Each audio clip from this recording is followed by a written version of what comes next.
Welcome to my YouTube channel. ಇನ್ನು ಯಾರೆಲ್ಲ ನಮ್ಮ ಚಾನಲ್ಗೆ ಸಬ್ಸ್ಕ್ರೈಬ್ ಮಾಡಿಲ್ಲ ಅವ್ರು ಈಗಲೇ ಸಬ್ಸ್ಕ್ರೈಬ್ ಮಾಡಿ, ಲೈಕ್ ಮಾಡಿ ಆ್ಯಂಡ್ ಕಮೆಂಟ್ ಮಾಡಿ. ಕರ್ನಾಟಕದ ಬಾಗಲಕೋಟೆ ಜಿಲ್ಲೆಯಲ್ಲಿರುವ ಪುರಾತನ ನಗರವಾಗಿದ್ದು ಇತಿಹಾಸ, ಶಿಲ್ಪಕಲೆ ಹಾಗೂ ಧಾರ್ಮಿಕ ಮಹತ್ವದಿಂದ ಪ್ರಸಿದ್ಧಿಯಾಗಿದೆ. ಇದು ಪ್ರಾಚೀನ ಚಾಲುಕ್ಯರ ರಾಜಧಾನಿಯಾಗಿತ್ತು. ಇದು 6ನೇ ಶತಮಾನದ್ದಾಗಿತ್ತು ಮತ್ತು ವಾತಾಪಿ ಎಂಬ ಹೆಸರಿನಿಂದ ಪ್ರಸಿದ್ಧವಾಗಿತ್ತು.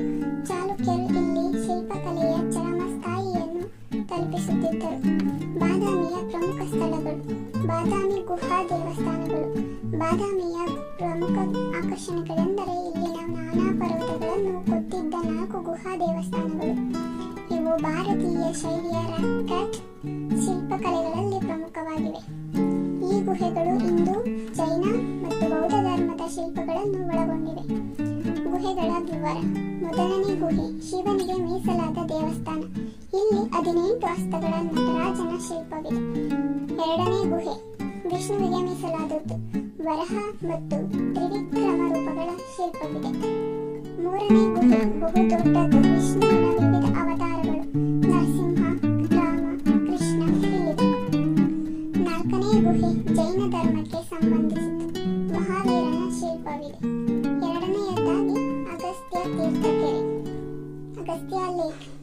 ಗುಹೆಗಳ ಮುಂದೆ ಹರಡಿರುವ ಈ ಪವಿತ್ರ ಸರೋವರ ಶಿವ ಮತ್ತು ವಿಷ್ಣು ದೇವಾಲಯಗಳಿಂದ ಆವರಿಸಲಾಗಿದೆ.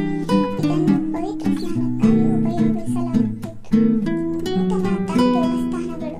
ಈ ದೇವಸ್ಥಾನಗಳು ಕೆರೆ ತೀರದಲ್ಲಿ ಸ್ಥಿತವಾಗಿದ್ದು ಸ್ಯಾಂಡ್ಸ್ಟೋನ್ ಶಿಲೆಗಳಿಂದ ನಿರ್ಮಿಸಲ್ಪಟ್ಟಿವೆ. ಸಂಜೆ ಸಮಯದಲ್ಲಿ ಇಲ್ಲಿ ನೋಡಬಹುದಾದ ಸೂರ್ಯಾಸ್ತ ದೃಶ್ಯ ಅತ್ಯಂತ ಸುಂದರ. ಬಾದಾಮಿ ಕೋಟೆ.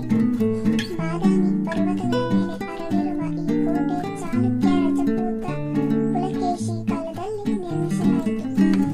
ಕೋಟೆಯ ಒಳಗೆ ಮಂದಿರಗಳು, ವೀಕ್ಷಣಾ ಮಿನಾರಿಗಳು ಹಾಗೂ ಗಡಿ ರಕ್ಷಣೆಯ ಸ್ಥಿತಿಗಳಿವೆ.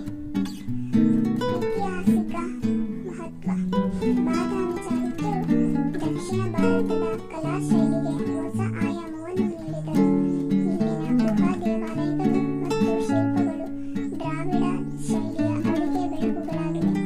ಬಾದಾಮಿ ಶೈಲಿಯ ಪ್ರಭಾವವನ್ನು ಪಟ್ಟದಕಲ್ಲು ಮತ್ತು ಐಹೊಳೆ ಶಿಲ್ಪಗಳಲ್ಲಿ ಕಾಣಬಹುದು. ಪ್ರವಾಸಿಗರಿಗೆ ಮಾಹಿತಿ: